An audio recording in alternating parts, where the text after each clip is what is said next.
Aí depois a gente comenta alguma coisa depois no final. Mas então aqui ele vai ter uma introdução e já começa com 2 Pedro 1, 20 e 21, que é o que está na apostila, até depois vocês podem estar vendo, que ele vai falar, sabendo primeiramente isso, que nenhuma profecia da Escritura é de particular interpretação, porque a profecia nunca foi produzida por vontade de homem algum, mas os homens santos de Deus falaram inspirados pelo Espírito Santo, que é 2 Pedro 1, 20 e 21. Então, a primeira importância, né, no caso dos profetas, da profecia, é saber que a Bíblia jamais admite interpretação pessoal. Primeiro ponto, né? Ela não permite isso. Isso significa dizer que não se pode ignorar as especialidades das profecias para compreendê-las ao seu próprio modo. Toda profecia bíblica possui uma mensagem central.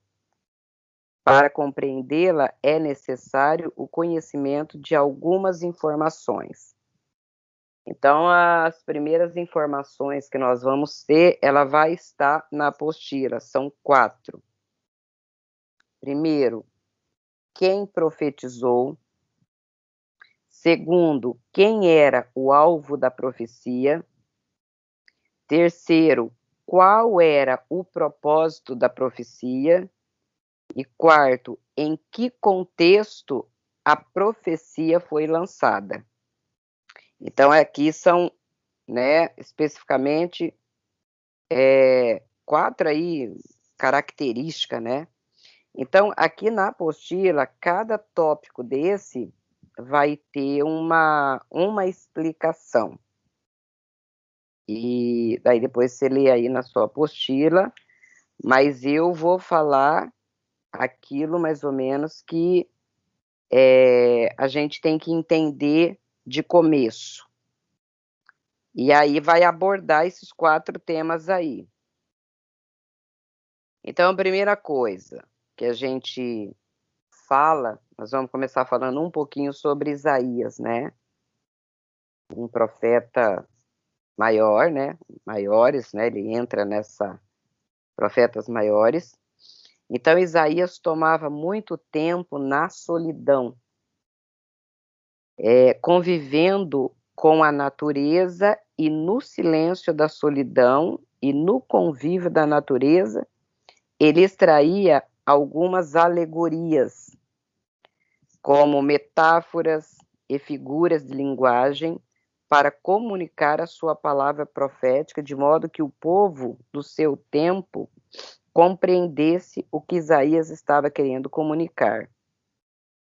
Que é o que a gente vê também, né? Quase todos os profetas do Antigo Testamento, eles têm essa forma de usar figuras de linguagem. Jeremias teve, Isaías, vários outros, para comunicar a mensagem com o povo. Então, conhecer o profeta é imprescindível, né, na compreensão da profecia bíblica, que é o que a gente fala aqui, né, conhecer o profeta. Quem é que está profetizando? Então, eu tenho que conhecer o profeta que está profetizando, que é o primeiro caso, né? Segundo lugar, além de conhecer o profeta, tem que conhecer para quem profetizou. É o segundo caso ali. Para quem que ele está profetizando?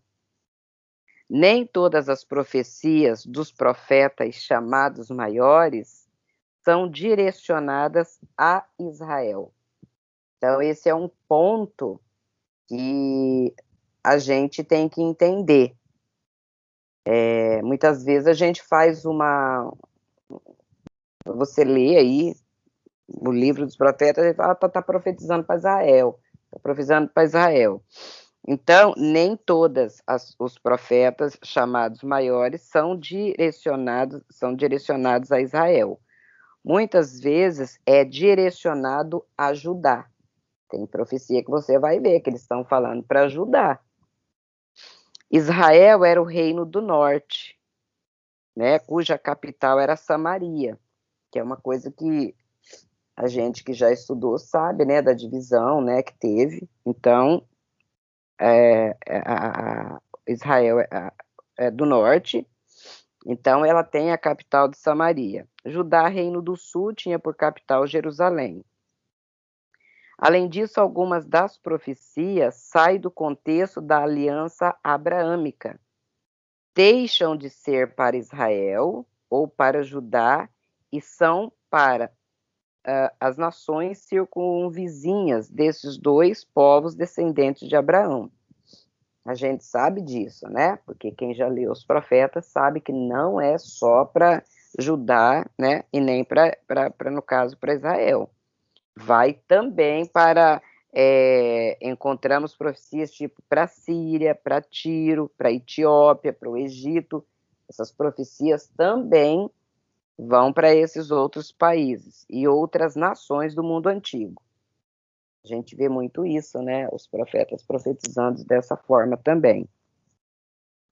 Então, compreender quem profetizou e para quem profetizou é super importante.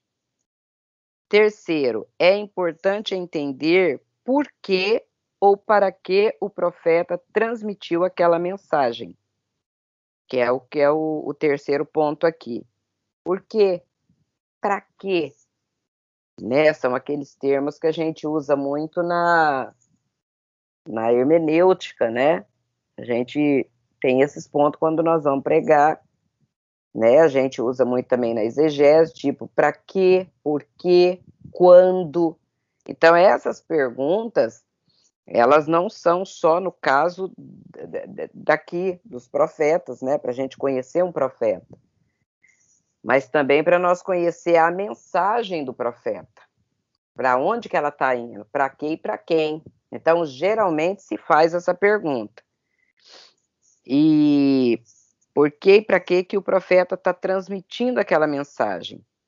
Por exemplo, em Isaías 5, ele faz uma descrição da realidade socioeconômica das mulheres de Jerusalém, antes do cativeiro, e ele retrata as vestimentas daquelas mulheres. Por falta do conhecimento do contexto histórico, já se usou muito aquele texto para falar de usos e costumes. A gente abordou muito isso nos cursos que nós fizemos os obreiros, né? Na hermenêutica, quando a gente fala entre os abismos que existe daquele tempo para o nosso tempo. Abismo cultural é um. Você tem que conhecer a cultura daquele país, você tem que conhecer várias coisas para a gente transpor, porque nós estamos há mais de 2000 anos longe desse povo, longe de tudo isso que foi falado. Então, eu não posso trazer uma mensagem que foi falado num contexto totalmente diferente do meu e eu aplicar de qualquer forma hoje, que não vai dar certo. Porque daí vai cair exatamente ali onde a gente começou.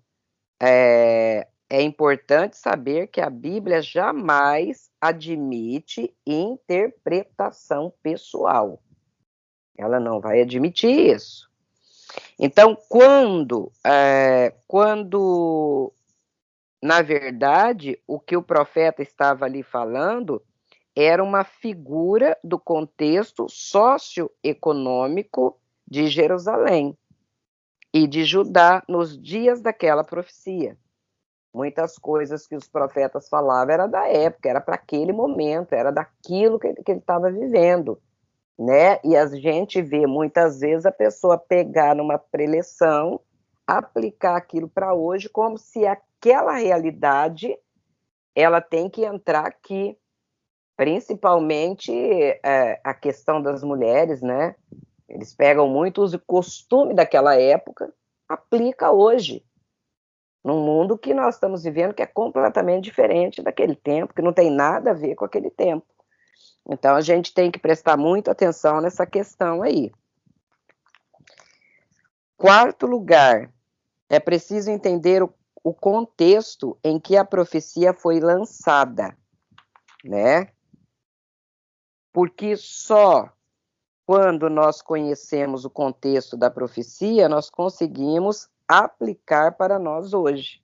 É isso que eu estou falando.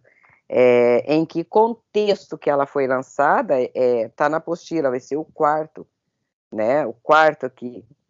Qual o contexto?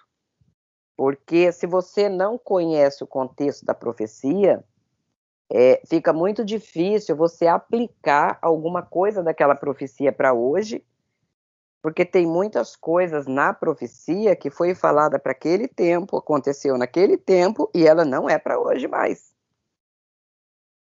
Né? Principalmente guerras, coisas ali que acontecia logo depois que o profeta falava, eu não aplico hoje para mim, porque já até aconteceu e já foi.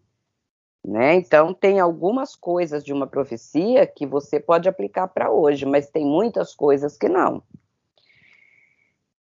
Então,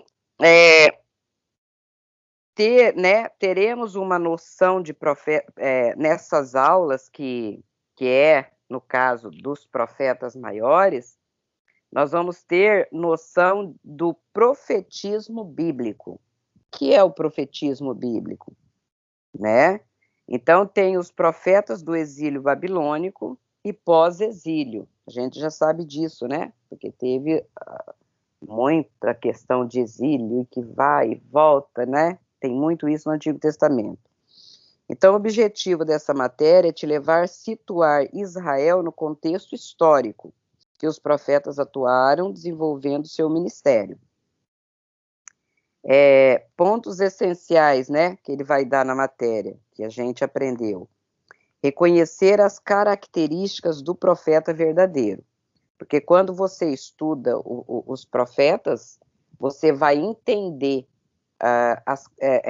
na verdade, realmente essas características do verdadeiro, porque tem vários profetas que é indicado que são falsos profetas no Antigo Testamento. Outra coisa é demonstrar seus conhecimentos das questões introdutórias dos livros estudados. Tem também um conteúdo pragmático, que é fazer um breve histórico do profetismo, localizar os livros dos profetas dentro do contexto canônico sagrado, que muitas vezes a pessoa se perde, né? Ela não sabe quem foi o profeta que foi para o cativeiro, aquele que estava falando que o povo ia ser cativo, os que foram levados, as épocas de cativeiro. Então, muita gente não tem noção disso. Então, estudar sobre o profeta, o ministério profético, a aplicação da profecia e a missão do profeta é totalmente importante. Por isso que é muito bom você pegar, tipo assim, eu vou estudar profetas Jeremias. Então, você estuda só Jeremias. O que Jeremias fez? Qual foi a época dele? Em que tempo que ele profetizou? Quem foram os seus contemporâneos? Então, isso faz o quê? Faz com que você entenda em que tempo da história que ele estava, porque é uma coisa que muitas pessoas se perdem, né? Eu mesmo sou uma que eu falava, eu não entendia nada. Daniel, onde que Daniel estava? Em que época? E o Isaías, e o Ezequiel, isso dá um nó na nossa cabeça. Então, por isso é muito bom você pegar cada profeta separadamente e estudar eles. Profetas pré-exílicos. Nós temos os profetas que são pré-exílicos, né? Tem o Obadias, o Joel, o Amós, Jonas, Oséias, Miqueias, Isaías, Sofonias, Naum e Abacuque. Destes profetas pré-exílicos, apenas Isaías entra no grupo dos chamados profetas maiores. Os demais são chamados de profetas menores, que no caso a gente estuda em outra matéria, que é o de profetas menores. E também estudar os profetas que atuaram no exílio babilônico, que foram Jeremias, né? Depois tem a Lamentações de Jeremias, Ezequiel, Isaías e Daniel. Então, eles atuaram no exílio babilônico. Isso é uma coisa que a gente, às vezes, tem até que decorar, porque se pergunta de imediato, a gente, às vezes, esquece. Fala, nossa, dá um branco na cabeça. Então, você tem que saber aonde que eles estavam no tempo deles. Onde que é que estava? Para quem que profetizou? Para os que estavam